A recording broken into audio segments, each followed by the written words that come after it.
अस्सलाम वालेकुम। आवाज़ ठीक आ रही है आपको? वालेकुम सलाम जी सर, ठीक आ रही है आवाज़। वालेकुम सलाम। सही आ रही है ठीक हो सर गया। थोड़ी सी आहिस्ता अंदर आवाज़ तो फुल लाउड ही है। एक्चुअली आपके माइक का इशू होगा या फ़ोन का इशू होगा। नहीं आ रही है, आवाज़ तो ठीक आ रही ओके। है। तो कोई हैंडी है? काइंडली माइक म्यूट कर लें बिकॉज टू मच नॉइज़। चलें, बिस्मिल्लाहिर्रहमानिर्रहीम। Welcome to all of you in course. और सबसे पहले आपका मैं वन बाय वन इंट्रोडक्शन लूँगा। सबसे पहले हाजी आदिल साहब, आप अपना इंट्रो करवा दें।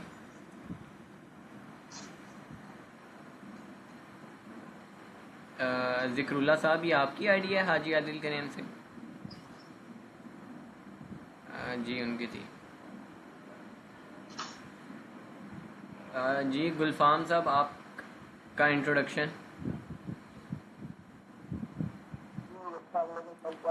वालेकुम अस्सलाम, अल्हम्दुलिल्लाह। आपने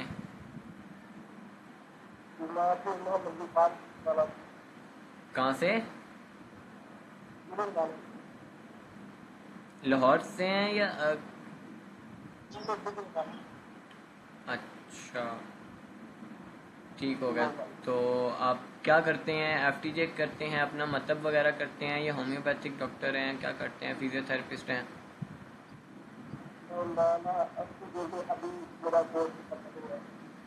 सही।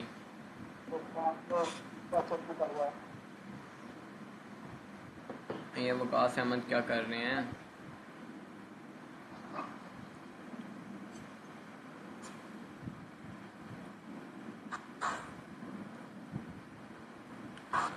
एक मिनट में, अगर हमने प्राइवेसी लगानी पड़ेगी ये, बिकॉज आप I think first time use कर रही हैं, आपको नहीं पता चल रहा कि कैसे करना है।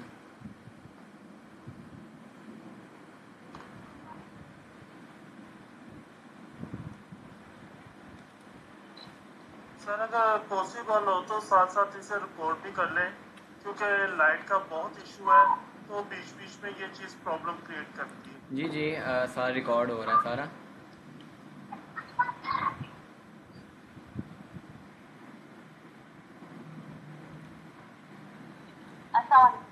वालेकुम अस्सलाम।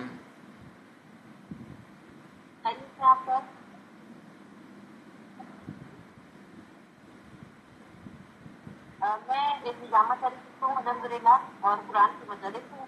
अच्छा, एक ही आईडी पे मैं और मेरा बेटा, मेरे बेटे का नाम है। अस्सलाम वालेकुम, मेरा ठीक, नाम सुबह बताया थे, ठीक है। और मैं अभी ठीक है, सही हो गया। ठीक हो गया। जी जुनेद जावेद।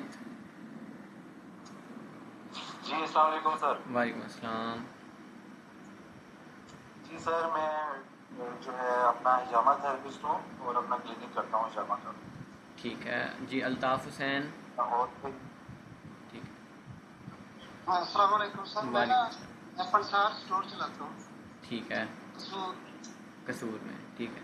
ये अल्लाह शाफ़ी तिब्बी दवाखाना, आपका नेम क्या है?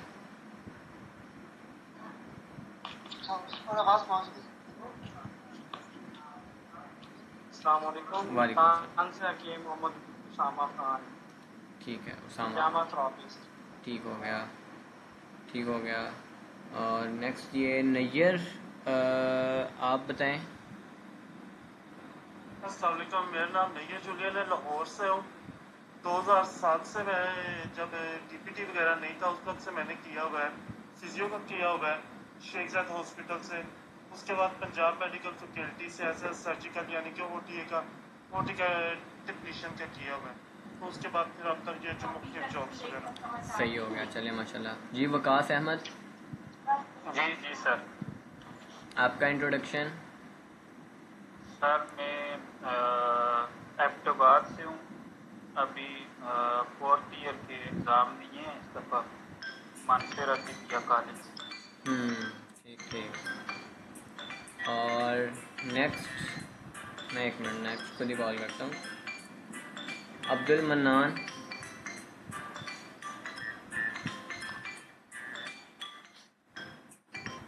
अब्दुल मन्नान,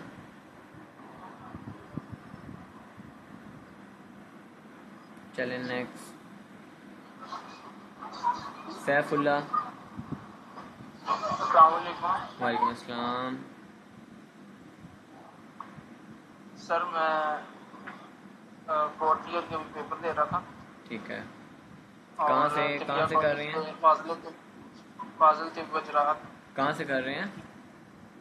किया हुआ है मैंने हिमायत इस्लाम तिबिया कॉलेज से। हिमायत इस्लाम की, सही हो गया। हाँ।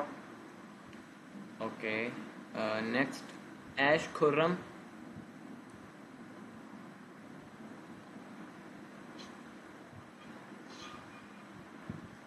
Next Atiq, science and commerce. वालेकुम अस्सलाम जी।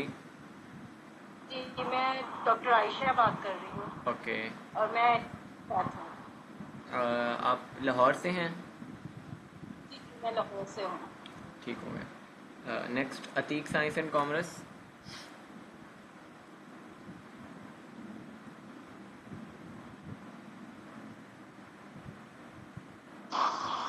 अस्सलाम वालेकुम। वालेकुम अस्सलाम। मेरा नाम डॉक्टर उस्मान असलम है और मैं 17 वर्ष में खपड़ा से बिलोंग करता हूँ। ओके आप उस्मान असलम है, ठीक हो गया। नेक्स्ट फातिमा हलीमा,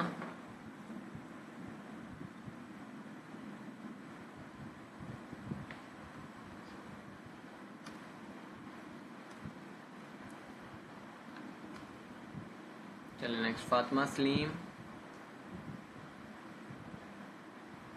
अस्सलामुअलैकुम, मेरा नाम फातिमा सलीम है। मेरा हिजामा के क्लिनिक है, मैं हिजामा कर रही हूँ। ओके लाहौर में?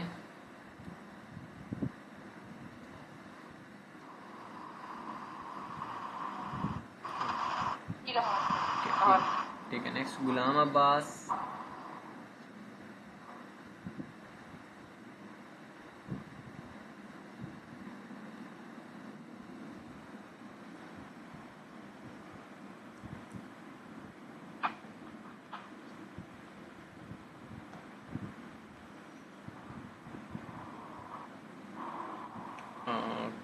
ओके नेक्स्ट नुमान चौधरी,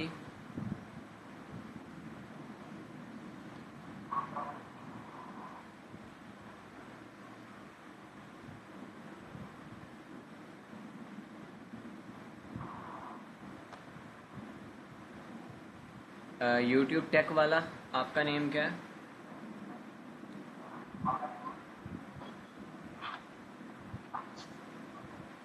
जी अस्सलाम वालेकुम, मेरा नाम अब्दुल्ला है। मैं मरीज से बिलोंग करता हूँ और जो मेरा मतलब मैं अभी चला रहा हूँ 4 साल का मैंने कोर्स किया कर दिया।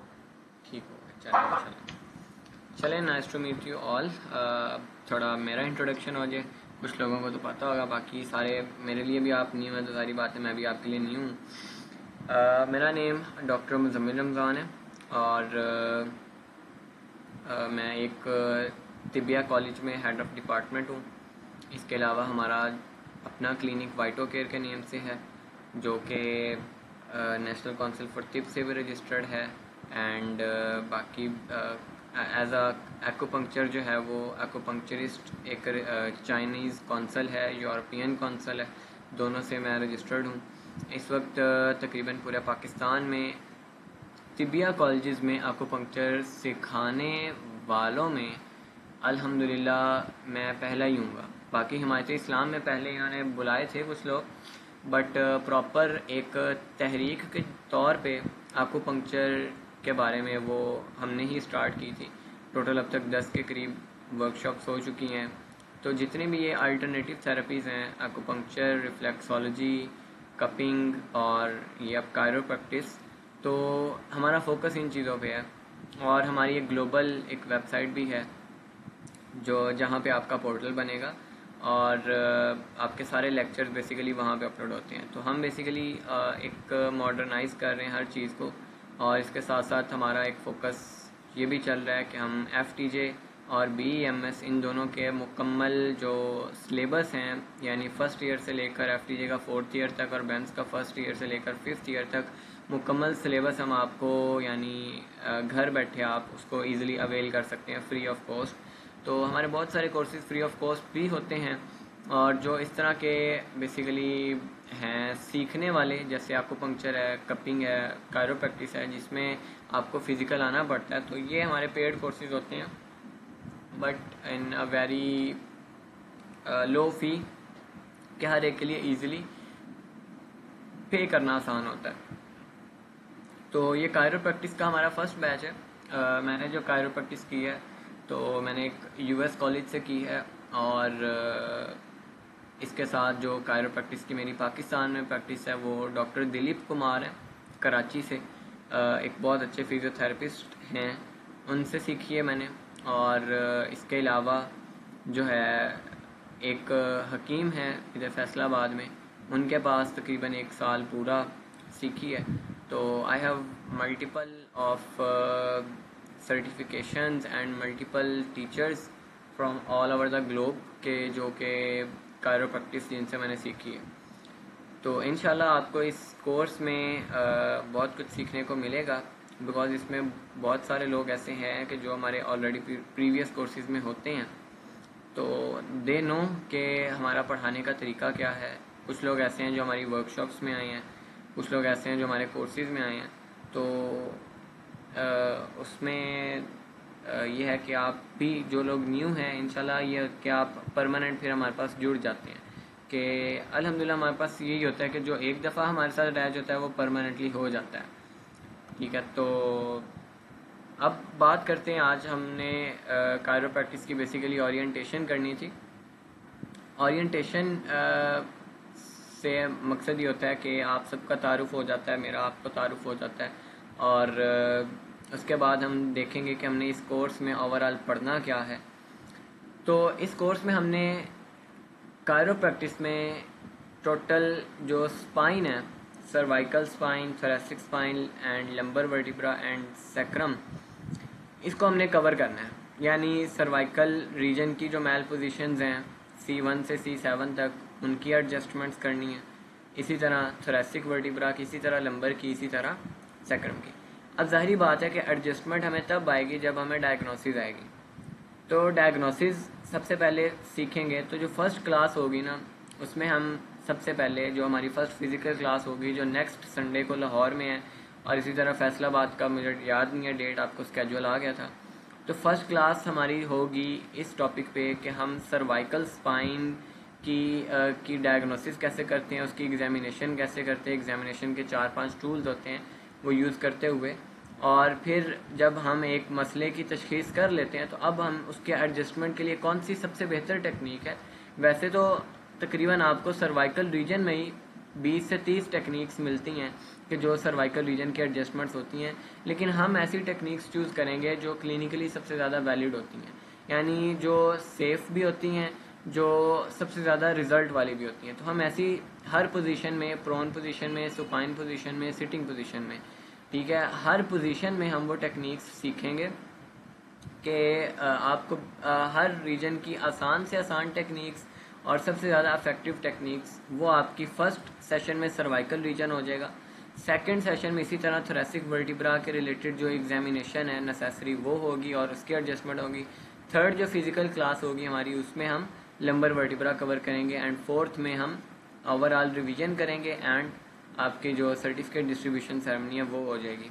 तो जो आपका बेसिकली ऑनलाइन क्लासेस है ना, ऑनलाइन क्लासेस में ये होगा कि जो थ्योरी है बेसिकली कायरोप्रैक्टिस की असलियत और कायरोप्रैक्टिस होती क्या है, कायरोप्रैक्टिस में हम करते क्या हैं, इसके पीछे प्रिंसिपल क्या है। बिकॉज कायरोप्रैक्टिस एक फ़न है, तो ज़ाहिरी बात है एक जो फ़न होता है, एक आर्ट होता है, ये बहुत मेहनत के बाद आता है, ये बहुत तजर्बे के बाद आता है। कोई भी फ़न ऐसा नहीं है कि जो आप 1-2 क्लासेस से सीख जाएंगे, ठीक है। आप उसके लिए आपको गाइडलाइंस तो मिल जाएंगे, लेकिन फ़न के आप माहिर तब बनते हैं जब आपका सालों तजर्बा हो जाता है, ठीक है। आप कम से कम भी 400-500 मरीज़ देख लेते हैं, उसके बाद जाके आपका तजर्बा बिल्ड होता है, तो आप एक फ़न में माहिर बनते हैं। तो कायरोप्रैक्टिस भी सेम लाइक एक फ़न है, जिस तरह तिब एक फ़न है ना, तो तिब में जितनी भी चीज़ें हैं वो सारी आर्ट में ही आती हैं। लाइक कपिंग थेरेपी है, तो कपिंग थेरेपी में आपको एक दफ़ा हिजामा करना आ गया तो इसका ये मतलब नहीं होता कि आप हिजामा के माहिर बन गए हैं। आपको एक्यूपंक्चर एक दफ़ा करना आ गया, नीडल लगानी आ गई, तो इट डज़ंट मीन कि आप उसके एक्सपर्ट बन गए। तो एक्सपर्ट बनने के लिए तो आपको बहुत टाइम चाहिए होता है। तो इस कोर्स की खसूसियात ये हैं कि आपको टोटल 26 आवर्स का स्टडी डाटा आपको लाइफ टाइम अवेलेबल होगा। 26 घंटे का लाइफ टाइम डाटा। 26 घंटे ना पूरे सेमेस्टर में भी नहीं होते। अगर आप एक यूनिवर्सिटी में अगर आपका एक्सपोजर हो तो पूरे सेमेस्टर में मैक्सिमम सारे सब्जेक्ट्स के मिला के भी ना 19 क्रेडिट आवर बनते हैं या 20 क्रेडिट आवर बनते हैं, जो 6-7 सब्जेक्ट्स के मिला के होते हैं। हर सब्जेक्ट 3 से 4 क्रेडिट आवर का होता है। तो ये आपको कायरोप्रैक्टिस कोर्स 2 माह में 26 घंटे का डाटा हम आपको प्रोवाइड करेंगे, 26 क्रेडिट आवर, ठीक है। तो जिसमें आपकी सारी डायग्नोसिस, बेसिक जो प्रिंसिपल्स हैं, बेसिक इसकी तारीख है, सारी each and everything about chiropractic आपको पता चल जाएगी। तो जो भी सिंसियरली कोर्स करेगा उसके लिए तो बहुत बेनिफिशियल होगा कि वो पाकिस्तान में खुद एज अ उस्ताद काम करने के काबिल हो जाएगा, ठीक है। वो हम बेसिकली स्टूडेंट्स, हमारा ये फोकस होता है कि हम स्टूडेंट को स्टूडेंट ना बनाएं बल्कि स्टूडेंट को हम उस्ताद बनाएं। और असल उस्ताद होता भी वही है जो शागिर्दों को उस्ताद बनाए। ऐसा नहीं होता कि हम आपको अपना लाइफ टाइम स्टूडेंट ही रखें। तो हमारा फोकस इसी पे होता है कि आप एक कोई भी कोर्स है हमारा 2 माह का, 3 माह का, वो करने के बाद आप खुद टीचर बन जाएं, ना कि आप स्टूडेंट रहें, ठीक है। आप एक अच्छे फिजिशियन बन जाएं, आपके क्लिनिकली आपको उसका फ़ायदा हो। तो अब आते हैं कि आज हम बेसिकली बात करते हैं कायरोप्रैक्टिस की तारीख पे, उसका पास्ट क्या था, ठीक है, उसका प्रेजेंट क्या है, उसका फ्यूचर क्या होगा। तो पास्ट में जो कायरोप्रैक्टिस का फादर कहा जाता है ना, कायरोप्रैक्टिस का जो बानी है वो डी पाल्मर है। डी पाल्मर एक साइंटिस्ट था कि जिसने बुनियाद रखी थी कायरोप्रैक्टिस की। सबसे पहले अगर आप देखें तो जो मैनिपुलेशंस है ना हड्डियों की, रीढ़ की हड्डी की या जो भी आपके जोड़ों की, वो बुकरात के ज़माने से हो रही है, लेकिन प्रॉपर जो कायरोप्रैक्टिस की इस्तिलाह है, एक टर्म है, ये फर्स्ट टाइम डी पाल्मर ने यूज़ की थी। उसका ये कहना था कि कोई भी बीमारी है ना उसकी वजह यही होती है कि जॉइंट्स मैल पोजिशनड हो जाते हैं, यानी जॉइंट्स अपनी पोजीशन से हट जाते हैं और उस वजह से जो है ना वो उसके फंक्शंस डिस्टर्ब हो जाते हैं। तो सारा कुछ यानी वो बेसिकली डिजीज़ की कॉज बनता है। तो D Palmer was the first scientist who basically invented chiropractic. और डी पाल्मर जो है ना ये काइंडली म्यूट कर लिया करें, चलो ठीक है, हो गया। तो डी पाल्मर जो है ना ये प्रॉपर कोई डॉक्टर नहीं था। ये मैं आपके नॉलेज के लिए बात बताऊं तो आपको ये काफ़ी वो लगेगा कि D Palmer was not a doctor या कोई प्रॉपर वो पढ़ा लिखा आदमी नहीं था। Basically he was a farmer, वो एक किसान था। और उसको ये जो इल्म है ना, ये हड्डियों के मुतल्लिका इल्म, ये जोड़ों के मुतल्लिका इल्म, ये विरासत में मिला था, यानी उसके बाप दादा ये काम किया करते थे। तो उसको बस ये फ़न आता था, लेकिन he was not a doctor, या उसके पास तालीम नहीं थी, लेकिन उसके पास फ़न था। उसने अमेरिका में आके ना इसकी प्रॉपर प्रैक्टिस शुरू की थी। एंड उसको फर्स्ट टाइम जेल भी हुई थी, बिकॉज वो एक ऐसी चीज़ प्रैक्टिस कर रहा था कि जिसको प्रैक्टिस करने की इजाज़त नहीं थी लीगली अमेरिका में।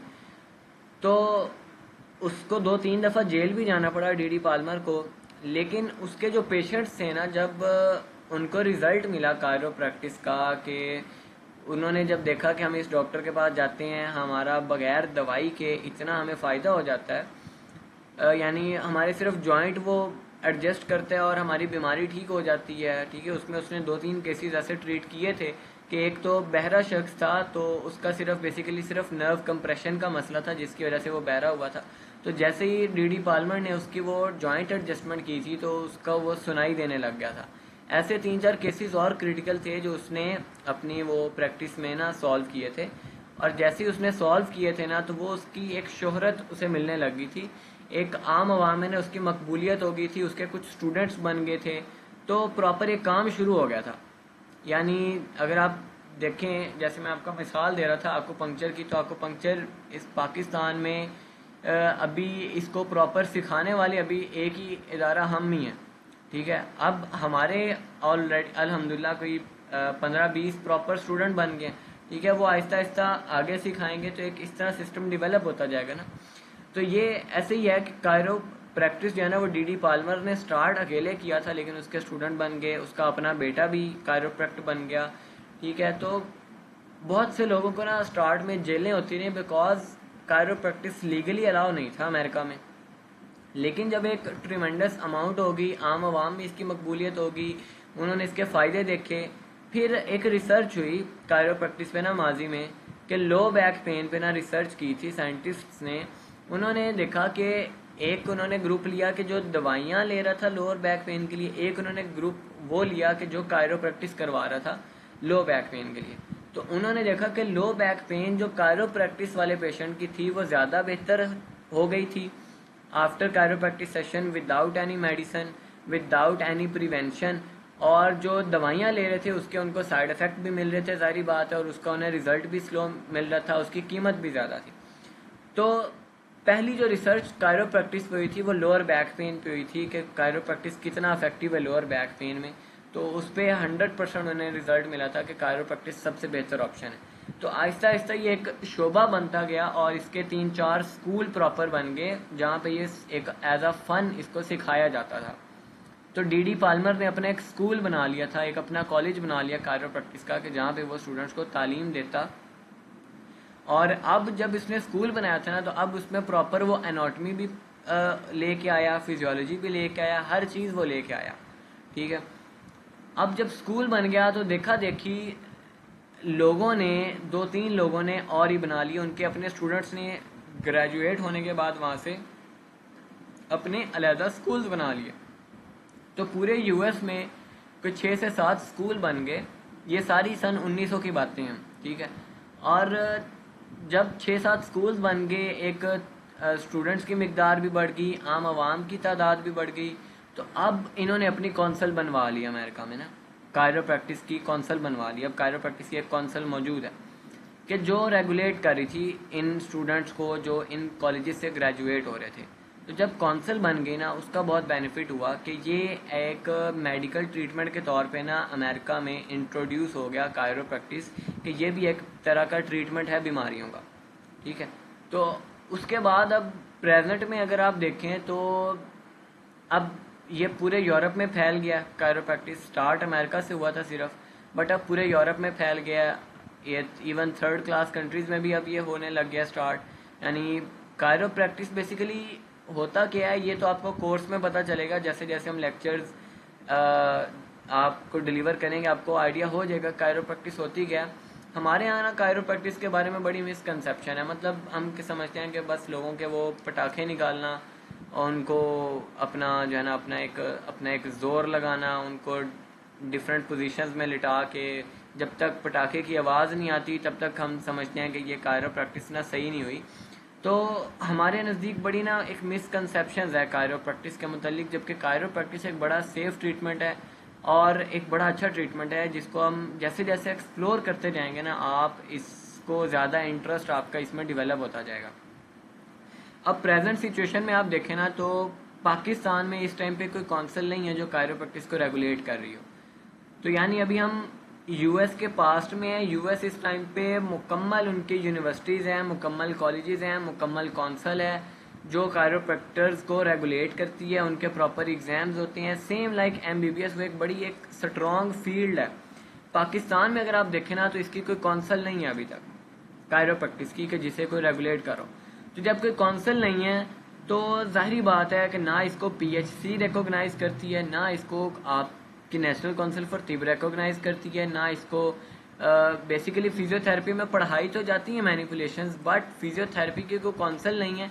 इसलिए कायरोप्रैक्टिस को एज अ इंडिविजुअल फील्ड कभी भी पाकिस्तान में अभी तक तो तस्लीम नहीं किया गया।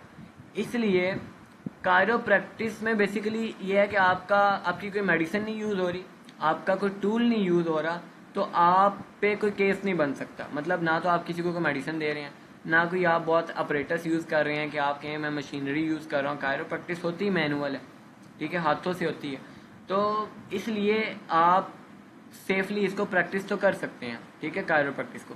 लेकिन जब तक ये लीगली रिकॉग्नाइज नहीं होगी किसी काउंसिल से, चाहे वो नेशनल काउंसिल फॉर तिब से हो जाए या इसको फिजियोथेरेपिस्ट इन फ्यूचर अपनी एक काउंसिल बना के इसको अपने डोमेन में ले जाएं, ठीक है। तो जब एक डोमेन में आ जाएगी ना, एक काउंसिल के अंडर आ जाएगी, फिर सिर्फ उस काउंसिल से एफिलिएटेड जो लोग होंगे वो उसको प्रैक्टिस कर पाएंगे। अभी इस टाइम पे ये सिचुएशन है कि कायरोप्रैक्टिस एक MBBS बंदा भी कर सकता है, एक होम्योपैथ भी कर सकता है, एक फिजियोथेरेपिस्ट भी कर सकता है, एक FTJ वाला भी कर सकता है, एक BEMS वाला भी कर सकता है। बिकॉज इसको किसी कौंसल ने ऑन नहीं किया, ये अभी सौतेली औलाद है, इसका कोई माँ बाप नहीं है कायरोप्रैक्टिस का, ठीक है। तो जब तक इसका कोई माँ बाप नहीं बनेगा, ये हर एक के लिए पब्लिक है कि इसको हर एक सीख के पेशेंट पे अप्लाई कर सकते हैं, ठीक है। बिकॉज ये किसी की मिल्कियत नहीं है। जैसे आप देखें हर्बल मेडिसन है जो आप फार्मूलाज अपने बनाते हैं, तो ये FTJ या BEMS के अलावा कोई तीसरा शख्स नहीं बना सकता। MBBS वाला अपने नुस्खे नहीं बना के सेल कर सकता, ठीक है। तो लेकिन कायरोप्रैक्टिस ऐसी चीज़ है कि जो MBBS भी प्रैक्टिस कर सकता है, जो फिजियोथेरेपिस्ट भी कर सकता है, हकीम भी कर सकता है और BEMS वाला भी कर सकता है, ठीक है।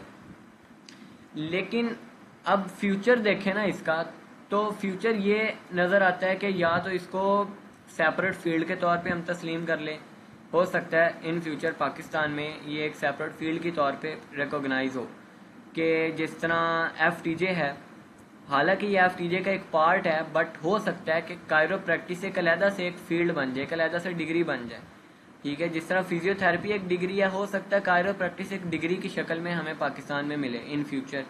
दूसरी सिचुएशन ये हो सकती है कि ये किसी ऑलरेडी प्रेजेंट डोमेन में एडजस्ट हो जाए, यानी या तो ये फाजिल तिब वल जराहत वाले इसको ऑक्यूपाई कर लें, या फिजियोथेरेपिस्ट इसको ऑक्यूपाई कर लें, या MBBS वाले कर लें, या BEMS वाले कर लें।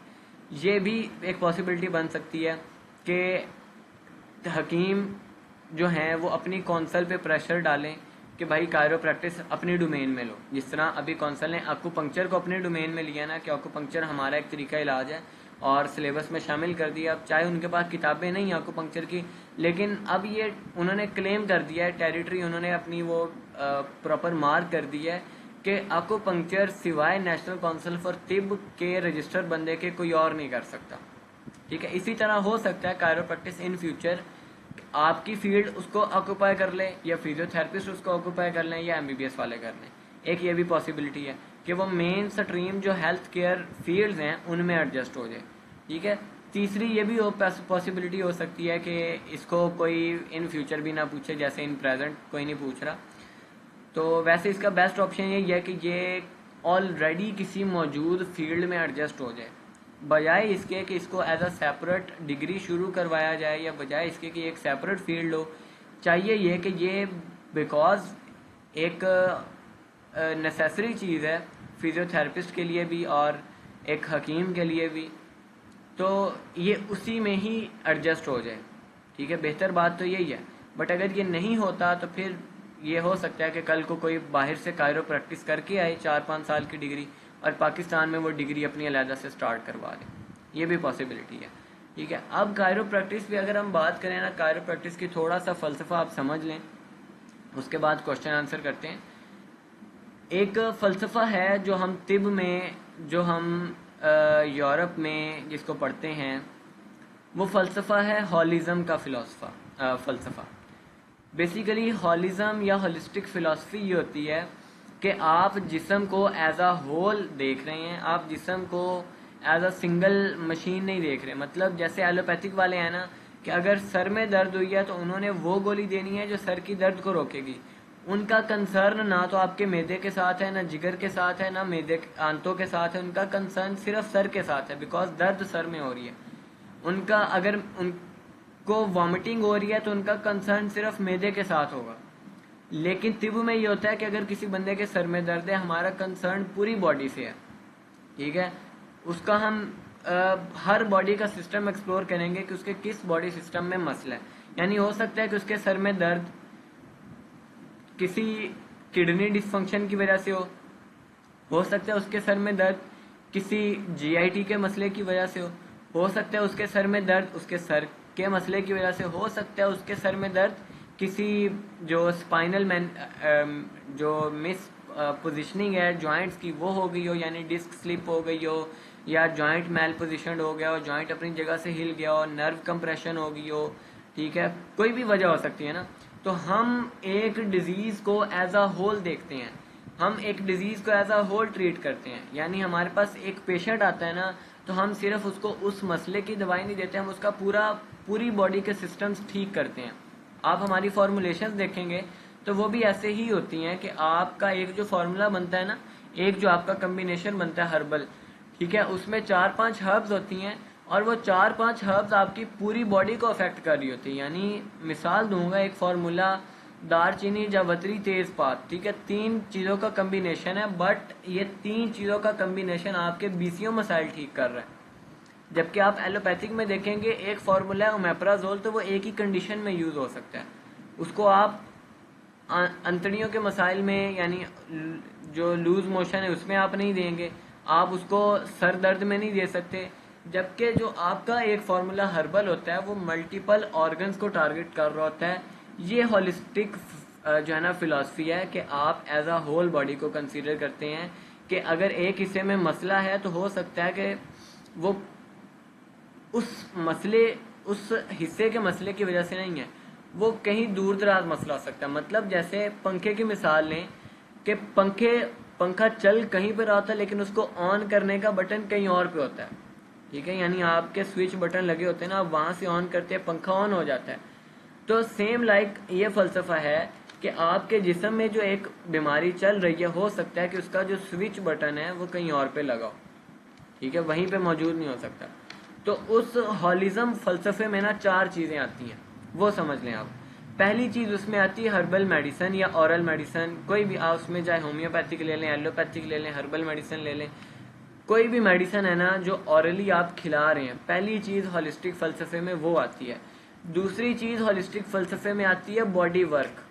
बॉडी वर्क में जो है ना आपका कायरोप्रैक्टिस आ जाता है, बॉडी वर्क में आपकी फिजियोथेरेपी आ जाती है, बॉडी वर्क में आपका जो फिजियोथेरेपी में एक्सरसाइजेज हैं, या बॉडी वर्क में आपकी कपिंग थेरेपी आ जाती है। ये दूसरी चीज़ है हॉलिज्म फलसफे में ना, पहली चीज़ हर्बल मेडिसिन, दूसरी चीज़ बॉडी वर्क, तीसरी चीज़ मेडिटेशन होती है, ठीक है, यानी आपकी स्पिरिचुअलिटी को फोकस करने के लिए मेडिटेशन होती है, और चौथी चीज़ आपकी डाइट होती है, ठीक है। ये 4 चीज़ें हॉलिज्म फलसफे में आती हैं। तो अब कायरोप्रैक्टिस बेसिकली उस फलसफे की एक कड़ी है, ठीक है, इसलिए एक मरीज को या एक अच्छे डॉक्टर को इन 4 चीज़ों का इल्म होना ज़रूरी है। यानी मेडिसिन पे तो आप अबूर रखते हैं, यानी अगर आप एक हकीम हैं तो जाहिर बात है आपको आपके हर्बल मेडिसिन पे तो अबूर होगा। आप एक फिजियोथेरेपिस्ट हैं तो आपको आपकी जो एक्सरसाइजेज हैं, मैनिपुलेशंस हैं, उन पे अबूर होगा। लेकिन आज डाइट के बारे में क्या ख्याल है आपका, मेडिसिन के बारे में क्या ख्याल है आपका, मेडिटेशन के बारे में क्या ख्याल है। तो एक अच्छा डॉक्टर, यूरोप में अब इस तरह के सिस्टम्स डेवलप हो गए हैं, अगर आपका उनके साथ थोड़ा बहुत भी एक्सपोजर होना, कि उनका एक ही हॉस्पिटल के अंदर आपको हर चीज़ मिलती है, हर डॉक्टर अलहदा होता है, यानी उनका न्यूट्रिशनिस्ट अलहदा होता है, उनका जो मेडिसिन प्रिस्क्राइब करने वाला होता है वो अलहदा होता है, उनका जो डायग्नोस करने वाला होता है वो अलहदा होता है, उनका जो फिजिकल थेरेपिस्ट होता है वो अलहदा होता है, और उनका जो स्पिरिचुअलिटी के लिए मेडिटेशन, योगा वगैरह करवाता है वो अलहदा होता है, ठीक है। अब यूरोप में ऐसे सिस्टम्स हैं, लेकिन पाकिस्तान चूंकि एक थर्ड वर्ल्ड कंट्री है, यहाँ पे लोगों को शऊर नहीं है, इवन हमें हमारे अपने हकीमों को, डॉक्टरों को, फिजियोथेरेपिस्ट को, MBBS वालों को, किसी को कोई शऊर नहीं है कि भाई मरीज सिर्फ दवाई से ठीक नहीं होता। बहुत सारे केसेस ऐसे हैं कि मरीज को दवाई के बगैर ठीक करना होता है। अब दवाई के बगैर ठीक MBBS तो नहीं कर सकता ना, दवाई के बगैर ठीक फिजियोथेरेपिस्ट करेगा, ये कायरोप्रैक्टर करेगा, ठीक है। अब ये भी, अब कायरो बेसिकली मसला यहाँ पे आ जाता है कि एक फिजियोथेरेपिस्ट है ना, वो अपने आप को सब कुछ समझने लग जाता है, वो कहता है कि हर बीमारी का इलाज मेरे पास मौजूद है। MBBS वाले के पास चल जाएं, वो कहेगा हर बीमारी का इलाज मैंने करना है। हकीम के पास चले जाएं, वो कहेगा हर बीमारी का इलाज मैंने करना है, ठीक है। तो ये जो हर एक बंदा क्लेम कर देता है ना कि मेरे पास हर बीमारी का इलाज है, मेरे पास हर बीमारी का इलाज है, ये चीज़ें मसले की तरफ जाती हैं और ये लोगों की सोच को बाउंड करते हैं। मतलब आम का भी यही शऊर है कि वो कहते हैं कि मैं दवाई अगर नहीं ले रहा तो मैं ठीक कैसे हूँगा। आप रिसर्च पढ़ लें, आप अगर मॉडर्न वर्ल्ड को समझ रहे हैं, एक ट्रेंड समझ रहे हैं ना, ये मैं आपको अपनी वो दूर अंदेशी से बता रहा हूँ कि अगले 5 से 10 साल में ना, ये आज से 20 साल पहले यूरोप के डॉक्टर्स कहते थे कि अगला दौर ना डाइट का दौर है। यानी मरीज कहेगा कि मुझे दवाई के बजाय ना डाइट प्रिस्क्राइब करो कि मैं डाइट लूँ, अपनी मैनेज करूँ, ठीक हो जाऊँ। उसके बाद हमने देखा कि इन 20 सालों में डाइट एंड न्यूट्रिशनिस्ट फील्ड कितनी ज़्यादा ग्रो की। पाकिस्तान में उसकी डिग्री इंट्रोड्यूस हो गई, इतना हर कंट्री में उस पर इतना काम हुआ और लोग डाइट को बहुत फोकस करने लग गए ना। अब एक काम हुआ, हमको पता है कि यार मैं अपनी ना डाइट मुझे मैनेज करनी चाहिए, कोई भी बीमारी है उसको। पहले ये शऊर नहीं था, ठीक है, ये आज से 20 साल पहले की बात है। इस तरह मैं अब आपको अभी की बात बता रहा हूँ कि अगले 10 से 20 साल अगर आप देखेंगे ना, मरीज यही कहेगा कि भाई आप मुझे दवाई के बगैर ठीक करें। तो दवाई के बगैर ठीक करने के बहुत सारे टूल्स हैं, कायरोप्रैक्टिस है, फिजियोथेरेपी है, आपके पास एक्यूपंक्चर है, कपिंग थेरेपी है, रिफ्लेक्सोलॉजी है, मसाज थेरेपी है, बहुत सारी चीज़ें। तो आपने वो सीखी नहीं होगी ना तो आप फ्यूचर में नहीं रह सकेंगे। जैसे वो लोग जिन्होंने इस दौर की चीज़ें नहीं सीखी थी, इस दौर में वो पीछे हैं, और जो लोग अपने दौर से आगे के दौर में जी रहे होते हैं ना, वही बेसिकली मुआशरे को फतह करते हैं या एक कौम बिल्ड करते हैं। तो ये मैं अभी से आपको बता रहा हूँ कि बीइंग अ फिजिशियन आपको मेडिसिन के साथ साथ इन चीज़ों पे भी ग्रिप हासिल करना ज़रूरी है। यानी आपको सिर्फ मेडिसिन पे कमांड ना हो, सिर्फ डाइट पे कमांड ना हो, आपको फिजियोथेरेपी पे भी कमांड हो, आपको एक्सरसाइज का पता हो, आपको मैनिपुलेशंस करना आती हो, आपको जॉइंट्स एडजस्टमेंट करना आती हो, आपको हर चीज़ आनी चाहिए, तब आप एक अच्छे फिजिशियन होंगे। अब अगर आप एक हकीम हैं, अगर आप पहले के हकीमों को देखें, आज से 1200 साल पहले के हकीमों को, उनको ये सारी चीज़ें आती थी, वो ऑल इन वन थे, ठीक है। अब आज के हम अगर हकीम को देखते हैं ना, वो ऐसे नहीं है हमारे, यानी वो सिर्फ अपने नुस्खे लेके बैठे होते हैं, उनको शऊर ही नहीं है, उनको हिजामा तक का शऊर नहीं होता। बहुत सारे हकीम ऐसे हैं, अभी कोई हिजामा के बारे में सख्ती हुई है तो वो हर बंदा सर्टिफिकेट लेने के पीछे दौड़ रहा है कि मुझे 4000 में सर्टिफिकेट मिल जाए, 5000 में। उसे पता नहीं है कि हिजामा की साइंस क्या है, हिजामा होता क्या है, लेकिन उसका सर्टिफिकेट से करता है, ठीक है। इसी तरह मैं आपको बता रहा हूँ कि अगले दौर में कामयाब फिजिशियन वही होगा अगले 5 से 10 सालों में, जिसको सारी चीज़ें आती होंगी।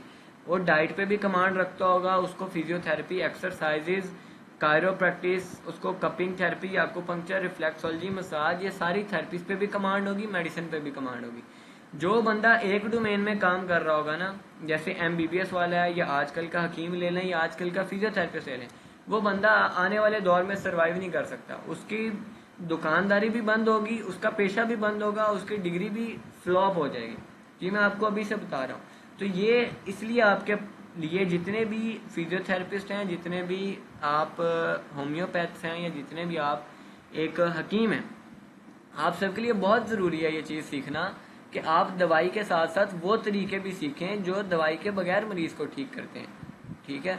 तो ये इससे होप्स हो कि आपको वो फ़लसफ़ा समझ में आ गया होगा, या कायरोप्रैक्टिस के इम्पोर्टेंस, या बाकी थेरेपीज़ की इम्पोर्टेंस आपके माइंड में आ गई होगी कि इनकी क्या इम्पोर्टेंस है, ठीक है। अब हम क्वेश्चन आंसर लेते हैं कि क्वेश्चन है तो वो अब आप करें।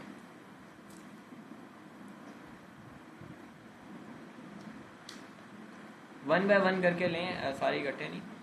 फर्स्टली किसी का क्वेश्चन है हैंड रेज कर दे, ठीक है, और मैं फिर उससे कॉल ले लेता हूँ, ठीक है। हैंड रेज कर दे जिसका क्वेश्चन।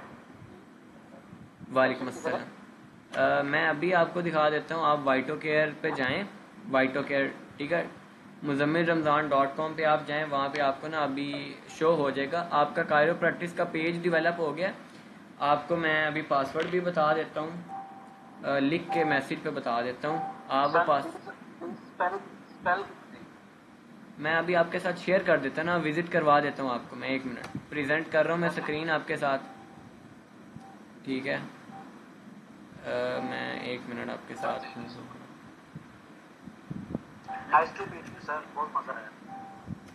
Thank you. आपके साथ मुझे बताइएगा स्क्रीन शेयर हो रही है ना? हो रही है सर, ठीक है। ये मैंने ओपन कर दिया वाइटो केयर, ये आ गई है, ठीक है। muzammilramzan.com ये वेबसाइट है। अब आप इस पे आएंगे तो आपके पास ये देखें इस तरह से, ये तो लैपटॉप पे ओपन है, फ़ोन पे इस तरह ओपन नहीं होगी। फ़ोन पे ऊपर 3 डॉट शो होंगे, वो उस पर आप क्लिक करेंगे तो ये सारा मेन्यू आपके पास आ जाएगा। ये काइंडली जिसका भी माइक ओपन है म्यूट कर लें, बहुत शोर आ रहा है। सर मैं ड्राइव कर रहा हूँ, सही सही।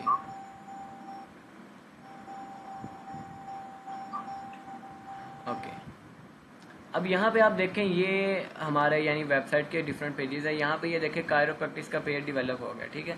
अब यहाँ पे आपको पासवर्ड एंटर करना होगा, फिर यानी आपका ये पेज ओपन होगा। ये अभी इस पे ना कोई वीडियो अपलोड नहीं हुई, यानी आपका जो ये जैसे आज का लेक्चर हुआ है ना ओरिएंटेशन, ये यहाँ पे कल तक अपलोड हो जाएगी। तो आपको ये हम क्या देंगे कि आप ये पासवर्ड लगाएं और आपकी पोर्टल खुल जाएगा। अब यहाँ पे मैं पासवर्ड लगाता हूँ, जो इस हमारा कायरोप्रैक्टिस का पासवर्ड है, ये आपको अभी ग्रुप में मैं भेज दूंगा।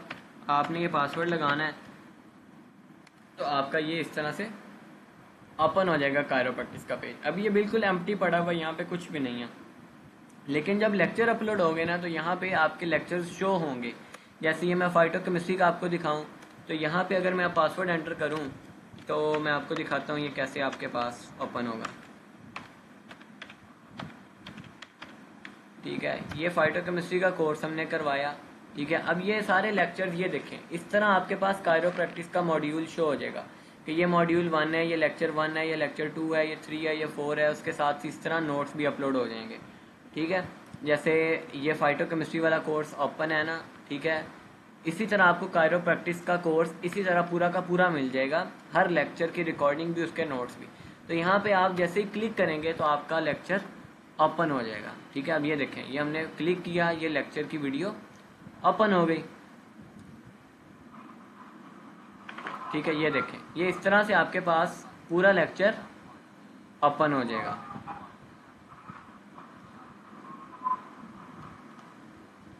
ठीक है। और इसी तरह आप ये नोट्स पे क्लिक करेंगे, जैसे नोट्स पे क्लिक किया तो आपकी फ़ाइल डाउनलोड हो जाएगी। अब जैसे मैंने क्लिक किया तो यहाँ पे ये फाइल फर्स्ट लेक्चर नोट की क्या हुआ है, डाउनलोड हो गया। तो ये कायरोप्रैक्टिस का भी सारा कोर्स आपको ऐसे ही मिलेगा, यानी हर लेक्चर की रिकॉर्डिंग टोटल 26 सब कुछ। यहाँ आपको पासवर्ड दिया, जो आपको पासवर्ड दिया, जो आपको पासवर्ड दिया, जो आपको पासवर्ड दिया, जो आपको पासवर्ड दिया, जो आपको पासवर्ड दिया, जो आपको पासवर्ड दिया, जो आपको पासवर्ड दिया जाएगा। आपके स्टूडेंट जो पासवर्ड है, इस तरह आपके पास पेज ओपन होगा, आपने पासवर्ड लगाना है और आपकी फिर जो है वो यानी वो ओपन होगा, ठीक है। ये वेबसाइट है, आपको अभी इसका ना लिंक मिल जाएगा आपके पोर्टल का, बट जब पहला लेक्चर अपलोड होगा ना, उसके बाद हम आपको लिंक दे देंगे, तो आपको इस तरह सारे लेक्चर्स मिल जाएंगे। इसमें मज़े की बात आपके लिए ये होगी कि आप अभी मैं एक चीज़ अनाउंस आपके साथ कर देता हूँ। वैसे तो मेरा था कि वो एक बाद में अनाउंस करेंगे, लेकिन अनाउंस कर रहा हूँ मैं कि अभी हम अपनी एक मेंबरशिप अनाउंस करेंगे, ठीक है, जिसकी बहुत मिनिमम फ़ी होगी, लाइक 200 या 300। आप वो मेंबर जब बन जाएंगे ना हमारे परमानेंट, तो आपको जितने भी हमारे कोर्सेज हैं, पेड हैं या फ्री हैं, वो सारे अगले वो मेंबरशिप होगी डिफरेंट मंथ्स की, यानी 3 माह की, 6 माह की। तो आपकी वो 3 माह की मेंबरशिप में हमारे 3 माह के अंदर जितने भी कोर्सेज आएंगे, जितनी भी वर्कशॉप्स आएंगी, आप सारी उसको फ्री में अवेल कर सकेंगे। आप सारे लेक्चर, उसका पूरा डाटा फ्री में अवेल कर सकेंगे। ये मेंबरशिप हमने अनाउंस करनी है इंशाल्लाह, और 10 दिनों तक, ठीक है। तो अभी ये कायरोप्रैक्टिस के जो स्टूडेंट है ना, आपको ये गिफ्ट मिलेगा कि आपको साथ ही फाइटोकेमिस्ट्री जो कोर्स है ना, उसके लेक्चर्स भी मिल जाएंगे, ठीक है। यानी आप कायरोप्रैक्टिस के साथ, जैसे मैंने अभी आपको फ़लसफ़ा समझाया कि बेसिकली हम मरीज़ को एज अ होल देखते हैं कि हमने दवाइयों का एक्सपर्ट भी बनना है, डाइट का एक्सपर्ट भी बनना है, साथ ही साथ बॉडी वर्क का कायरोप्रैक्टिस भी आनी चाहिए, फिजियोथेरेपी भी आनी चाहिए। तो आप कायरोप्रैक्टिस हम आपको सिखाएंगे, साथ ही साथ मेडिसिन का एक्सपर्ट भी हमने आपको बना देना है इंशाल्लाह, ठीक है। तो वो आपको साथ ही कायरोप्रैक्टिस के साथ ही आपको मेडिसिन के लेक्चर्स भी मिल जाएंगे, ठीक है। तो सर जी एक क्वेश्चन था मेरा। जी जी सर जी, लफ्ज़ कायरोप्रैक्टिस, तो इसके लफ्ज़ी मायने में हम क्या लेंगे? किसका? कायरोप्रैक्टिस का? हाँ। कायरोप्रैक्टिस का लफ्जी मायने वैसे कहीं मेरी नज़र से गुजरा नहीं है कि ये क्यों। बेसिकली प्रैक्टिस तो आप तजर्बे को कहते हैं। ये मैं एक जगह पे पढ़ा था, मैं आपको ना 1 मिनट बताता हूँ, खोल नज़र हमें फ़ाइल, लेकिन किसी किताब में अभी तक नहीं हमें मिला कि कायरोप्रैक्टिस का जो है ना वो, जिस तरह हिजामा है, हिजामा का हाँ जी। मतलब है पचने लगाना, तो इसी तरह कायरोप्रैक्टिस है, तो इसका जरा लफ्ज़ी मायने होगा कुछ ना कुछ तो। नहीं, हिजामे का मतलब पचने लगाना नहीं है। ये मैं आपको हिजामे का मायने क्लियर कर दूँ। हिजामा निकला है हुजम से, ठीक है। हुजम का मतलब होता है किसी चीज़ का वॉल्यूम, यानी किसी चीज़ का साइज़ जो है ना वो उसका हुजम कहलाता है।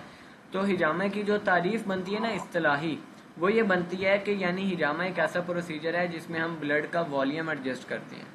यानी ब्लड का जो वॉल्यूम है, उसका जो हुजम है, यानी उसकी कंसिस्टेंसी ले लें, उसकी क्वांटिटी ले लें, वो एडजस्ट होती है हिजामा में। ठीक है, तो ये हिजामा की डेफिनेशन है प्रॉपर। उसका लुग़वी मानी हुजम से निकला है। हुजम का मतलब उसका साइज़ होता है ना। ठीक है, तो जब हम हिजामा ट्रीटमेंट के तौर पे लेते हैं ना, तो उससे मुराद ये होती है कि हम हिजामा में जो ब्लड की क्वांटिटी है ना, उसको मैनेज कर रहे होते हैं, उसका जो हुजम है ना, वो मैनेज कर रहे होते हैं। ये तो हमारा तर्जुमा किया है, यानी किताबें लिखने वालों ने, कि हिजामे का मतलब पछने लगाना ही है। हिजामे का मतलब पछने लगाना नहीं होता। ये एक, यानी कह लें कि एक तरीका है हिजामा करने का, पछने लगाना, और बहुत सारे तरीके हैं हिजामा करने के।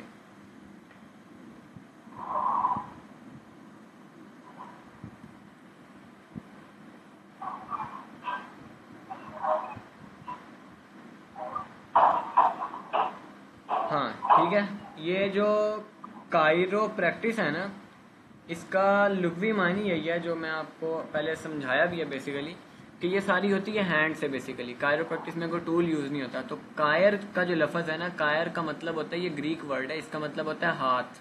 ठीक है, यानी हाथ से आप, और प्रैक्टिस मतलब आपको पता है प्रैक्टिस क्या होता है। तो कायरो प्रैक्टिस मतलब ये कि हाथों को इस्तेमाल करके आपने अगले के जिस्म को ठीक करना है। ठीक है, यानी आपने हैंड से मैनिपुलेट करना है उसकी जॉइंट्स को, उसके नर्व्स को।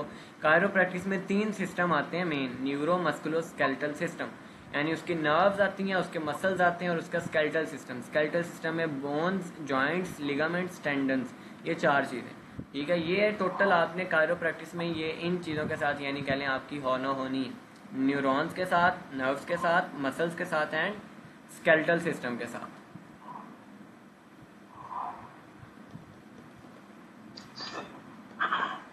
जी, क्वेश्चन। अच्छा सर जी, ये जो आपने कहा कि जो अपना जिस तरह आप लेक्चर दे रहे हैं, ये रिकॉर्ड करके आप इसका लिंक सेंड करेंगे या यहीं से ही इसका क्या सीन है? ये अभी जैसे मैंने आपको बताया, आपका पोर्टल बनेगा कायरो प्रैक्टिस का वेबसाइट पे, और वहाँ का आपको पासवर्ड दिया जाएगा। वहाँ पे आपको मुकम्मल लेक्चर की फहरिस्त, यानी जैसे जैसे लेक्चर होगा, फिज़िकल क्लास होगी, उसकी भी रिकॉर्डिंग वैसे ही मिलेगी, और जो ऑनलाइन क्लासेस हैं उनकी भी वैसे ही। ठीक है, वो सारे आपको वहाँ पे एक सीक्वेंस के साथ मिल जाएंगे कि ये लेक्चर 1 है। आप उस पर क्लिक करेंगे तो आपका वो लेक्चर ओपन हो जाएगा। लेक्चर 2, लेक्चर 3, इस तरह सारे लेक्चर अपलोड होंगे, उनके साथ ही नोट्स भी मिल जाएंगे। सर जी, अक्सर ना वीडियोस देखी गई हैं मैंने कायरो प्रैक्टिस की, जो आम रूटीन पे यूट्यूब पे, या तो उसमें मशीन के ज़रिए भी, साथ मशीन के ज़रिए भी जो मोरे हैं उनको सेट करते हैं, और हाथों के ज़रिए भी करते हैं। तो इसमें क्या मशीन का भी इस्तेमाल होता है? जब मशीन का इस्तेमाल आया ना, तो वो कायरो प्रैक्टिस नहीं रही, वो फिजियोथेरेपी बन जाती है। ठीक है, कायरो प्रैक्टिस का जो ओरिजिन है, कायरो प्रैक्टिस जो मेन चीज़ है, वो है ही हाथों का इस्तेमाल। ठीक है, तो जब आपने मशीनरी यूज़ करते हैं ना, वो करते हैं जो फिजियोथेरेपिस्ट होते हैं। यानी फिजियोथेरेपी में ना और बहुत सारी चीज़ें आती हैं। आप मैनिपुलेशन करते हैं। मैनिपुलेशन और एडजस्टमेंट में फ़र्क होता है। एडजस्टमेंट कभी भी मशीन से नहीं हो सकती, मैनिपुलेशन मशीन से हो सकती है। तो मैनिपुलेशन के लिए मशीनरी यूज़ होती है जो फिजियोथेरेपिस्ट यूज़ करते हैं, लेकिन एज अ कायरोप्रैक्ट आप मशीनरी नहीं यूज़ करते। मैनिपुलेशन क्या होती है? मैनिपुलेशन और एडजस्टमेंट में ये फ़र्क होता है कि मैनिपुलेशन में ना आप उसको थ्रस्ट नहीं प्रोवाइड करते, वो मोबिलाइजेशन टेक्निक्स। और एडजस्टमेंट में ये फ़र्क होता है कि जैसे कायरोप्रैक्टिस में आप एक थ्रस्ट देते हैं ना, एक जॉइंट में टेंशन क्रिएट करके, जैसे सर्वाइकल की मिसाल लें। मैं अभी आपको मिसाल देता हूँ। जैसे ये आपके पास स्केलेटन है, तो आपने क्या किया, आपने इसकी लाइक एक पोजीशन, इसको मोड़ा। ठीक है, राइट साइड पे या लेफ्ट साइड पे, जो भी जॉइंट आपने एडजस्ट करना था, और आपने जॉइंट टेंशन उसकी जनरेट की। जॉइंट टेंशन जनरेट करने के बाद आपने क्या करते हैं, सडन एक थ्रस्ट देती हैं, और एक खास पोजीशन में देते हैं, एक खास वेक्टर में देते हैं। लेकिन जो है ना आपके पास मैनिपुलेशन, वो ऐसे नहीं होती। मैनिपुलेशन एक फिजियोथेरेपी की टर्म है, उसमें आप एक्सरसाइज करवाते हैं, उसकी प्रॉपर जो है ना वो होती है, और उसके बाद जो है ना वो खुद ब खुद जॉइंट्स अपनी जगह पे आते हैं, या मसल अपनी जगह पे आते हैं। इसमें हम उसकी जगह पे उसको लेके जाते हैं। एडजस्टमेंट में, यानी हम उसकी जगह जो मिस प्लेस हो गई है हमने उसको प्लेसमेंट करनी है। मैनिपुलेशन में हमने उसकी एक्सरसाइज करवा देनी है, वो खुद ब खुद मसल अपनी प्लेस पे चला जाएगा।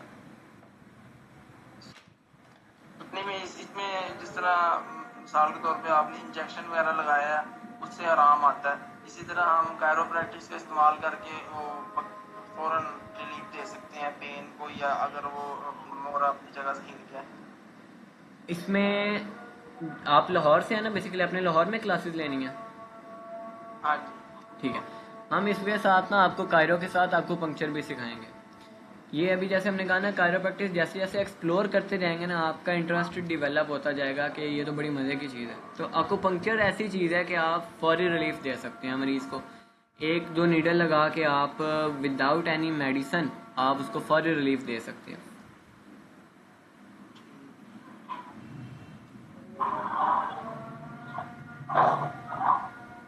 जी नेक्स्ट क्वेश्चन। अस्सलाम वालेकुम सर। वालेकुम अस्सलाम। अस्सलाम वालेकुम। वालेकुम अस्सलाम। सर मेरा एक क्वेश्चन है एक मिनट वन बाय वन करके। जी ये कोर्स करने के बाद हमारी रजिस्ट्रेशन हो सकेगी? रजिस्ट्रेशन कहाँ से? फॉर एग्जांपल एक्यूपंक्चर काउंसिल में जिस तरह आप रजिस्टर्ड हैं, हाँ जी, तो क्या हम भी रजिस्टर हो सकेंगे? इसमें मैं ना आपको एक फेवर दे सकता हूँ कि मैं आपको जहाँ से यूएस कॉलेज से मैंने किया है कायरोप्रैक्टिस, मैं आपको वहाँ से रजिस्ट्रेशन ले दूंगा। यानी उनका जो वो जिस तरह आपकी कौंसल अब सीपीटी कोर्सेज करवा रही है ना, तो मैं आपको वहाँ से सर्टिफिकेट दिलवा दूंगा फ्री ऑफ कॉस्ट। लेकिन जैसे मैंने बताया कि कायरोप्रैक्टिस को कोई कौंसल रेगुलेट ही नहीं कर रही। जब कोई कौंसल रेगुलेट ही नहीं कर रही, आप कहाँ से रजिस्टर होंगे? पाकिस्तान में आपकी सर एक्यूपंक्चर का ये जो हेल्थ केयर कमीशन वाले हैं वो एक्यूपंक्चरिस्ट को पकड़ रहे हैं, इवन दो कि उन्होंने एक हमारे जानने वाले हैं उनका चालान भी किया। नहीं, अब ये हुआ ना, वो पहले पकड़े थे। अब एक्यूपंक्चर नेशनल काउंसिल फॉर तिब ने एफटीजे के सिलेबस में शामिल कर दिया। यानी एक्यूपंक्चर अगर आपके पास नेशनल काउंसिल फॉर तिब की तरफ से एक वैलिड डिप्लोमा है, नेशनल काउंसिल फॉर तिब की तरफ से, आपको कोई पीएचसी वाला नहीं पकड़ सकता। बिकॉज आप उसको दिखा सकते हैं कि भाई ये हमारी कौंसल ने हमें हिदायत दी हैं कि ये हमारा तरीका इलाज है, उस पर नहीं पकड़ सकते। आज से पहले तक कोई कौंसल एक्यूपंक्चर को रेगुलेट नहीं करती थी, इसलिए पीएचसी वालों का जहाँ दाव लगता है वो लगा लेते हैं। कायरोप्रैक्टिस ऐसी चीज़ है कि उसमें तो कोई मशीनरी आप रख ही नहीं रहे। एक्यूपंक्चर में आपको मशीनरी रखनी पड़ती है, इलेक्ट्रिक एक्यूपंक्चर की या फिर सिंपल नीडल्स रखनी पड़ती हैं। तो वहाँ पे ऑब्जेक्शन बन जाती है कि आपने पाकिस्तान में किस इदारे से सीखा या पाकिस्तान में कौन सा इदारा है जो इसको रेगुलेट कर रहा है। जब उसका कोई जवाब नहीं होता तो पीएचसी वाले उसको पकड़ लेते हैं। लेकिन अब इसका जवाब है आपके पास, पीछे से आपको कौंसल रेगुलेट कर रही है, आपको सपोर्ट कर रही है। तो एक्यूपंक्चर के लिए आपके पास ये 2 माह का वैलिड डिप्लोमा हो जाएगा, ठीक है। लेकिन कायरोप्रैक्टिस वाला जो है ना, वो आप इसमें नहीं यानी कह लें कि वो कर सकते हैं कि कायरोप्रैक्टिस को, क्योंकि कोई कौंसिल अभी तक रेगुलेट नहीं करती, ठीक है। लेकिन इन फ्यूचर अगर नेशनल काउंसिल फॉर तिब इसको अपनी डोमेन में लेती है तो वो आपका वैलिड हो जाएगा, ठीक है। अभी यह कि ये आपको बेसिकली सीखने के लिए है, ये आपके एक अपॉर्चुनिटी और आपके पास एक सनद है कि आपने सीखा है। इन फ्यूचर कोई भी आपकी ऐसी वो ऑब्जेक्शन बनती है, आप उसको ये दिखा सकते कि मैंने सीखा हुआ है, ठीक है। जैसे एक्यूपंक्चरिस्ट चाहे चाइना से करके आ जाए, चाहे वो यूरोप से करके आ जाए, उसको पीएचसी वाले ने तो जीना हराम कर देना है, बिकॉज पाकिस्तान में उसको कोई रिकॉग्नाइज नहीं करता। तो कायरोप्रैक्टिस को जब तक पाकिस्तान में कोई रिकॉग्नाइज नहीं करता, ये तो ऐसी ही रहेगी। लेकिन एक्यूपंक्चर को अब रिकॉग्नाइज कर लिया गया है। तो सर ये एक्यूपंक्चर कब हुआ है? ये नेशनल काउंसिल फॉर तिब ने कब इसको अपनी डोमेन में लिया? 6 माह पहले की बात है। लेकिन वो 3 महीने पहले का उसके साथ हुआ। उसने बीईएमएस किया हुआ था, मैंने भी बीईएमएस किया हुआ है, तो वो तो पकड़ा गया नहीं। अब बीएमएस किया ना, एफटीजे तो नहीं किया। उसके पास कोई नेशनल काउंसिल फॉर तिब की तरफ से सर्टिफिकेट तो नहीं था ना। नहीं, वो रजिस्टर्ड है नेशनल काउंसिल फॉर तिब। नहीं नहीं नहीं बीईएमएस है वो भी तो नहीं, नेशनल। मैं आपको बता रहा हूँ, नेशनल काउंसिल फॉर तिब की तरफ से आपके पास जिस तरह बीएमएस का लाइसेंस है, सर्टिफिकेट है, इसी तरह एक्यूपंक्चर का अलहदा है, इसी तरह हिजामा का अलहदा है, ठीक है। आपके पास वो नहीं है तो आप पकड़े जाएंगे, ठीक है। तो ये यानी यूज करके हम वहां से ले सकते हैं? जी बिल्कुल, ये मैं आपको दिलवा दूंगा। ये आपको मेरी एक फेवर है जी जी 2 महीने बाद हमें इसका सर्टिफिकेट मिल जाएगा एज हाँ एक्यूपंक्चर का। हाँ, आपको पंक्चर मतलब कम, जो आप कह रहे हैं कि रजिस्ट्रेशन हमें मिल जाएगी इसकी, जी जो कौंसल की तरफ से सर्टिफिकेट होगा। यानी कि हम ये 2 महीनों में कायरो और एक्यूपंक्चर हम दोनों कवर करेंगे। बिल्कुल, दोनों चीज़ें कवर करेंगे। और सर इसके ऑन हैंड मसला प्रैक्टिकल होगा हमारा ऑन हैंड, यानी कि फिजिकल क्लास पे? जी जी जी जी, हर बंदे की प्रैक्टिस होगी। हमारी बेसिकली वर्कशॉप्स ही, हमारा तरीका यही है कि जब तक किसी की प्रैक्टिस नहीं होती हम उसको सर्टिफिकेट देते ही नहीं हैं। तो ये चारों क्लासेस में जितने भी लोग प्रैक्टिस नहीं होगी, जब तक प्रैक्टिस नहीं होगी क्लास एंड ही नहीं होगी। सर अक्सर लोग कहते हैं कि सेफ नहीं है कैरोप्रैक्टिक। क्या? अक्सर लोग कहते हैं कि सेफ नहीं है कैरोप्रैक्टिक, वो मोरे मोरे हिला देते हैं। हाँ तो वो ऐसे ही है ना, क्योंकि इसकी गलत इमेज बन गई है।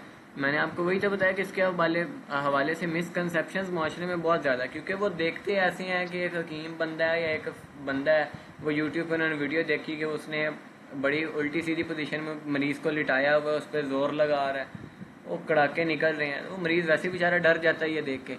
तो जब आप कायरोप्रैक्टिस सीखेंगे आपका अपना तो कंसेप्ट क्लियर हो जाएगा ना, फिर जब आपका होगा आप मरीज़ों को करेंगे तो मरीज़ को जब फ़ायदा होगा, आहिस्ता आहिस्ता ये चेंज आता है ना माशरे में। एक ही दफ़ा तो हम पूरे पाकिस्तान को नहीं शऊर दे सकते, ये तो साल लगते हैं, 10-20 साल लगते हैं एक शऊर डेवलप होने में। सर जो हमारी फिजिकल क्लास है वो आप एग्जैक्ट कितने बजे तक स्टार्ट करेंगे? 11 बजे से 4 बजे तक होगी, 5 बजे तक।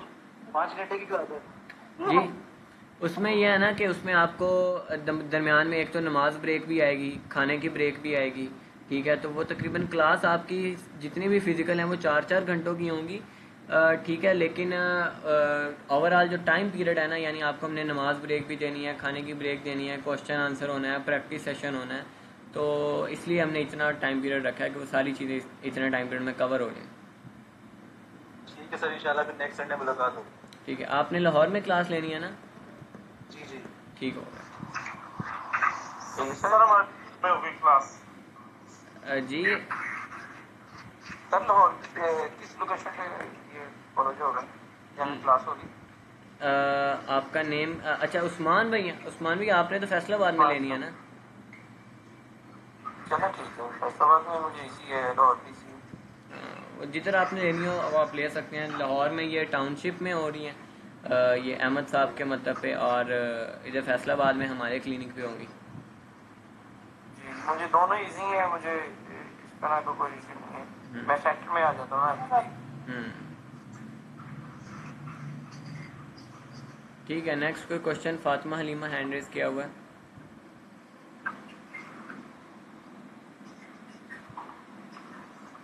फैमिली को मैं ये पूछना चाहती हूँ कि सर इसकी सर्टिफिकेशन अगर हम लेकर किसी बाहर के ओ क्लास एंड हो गई है।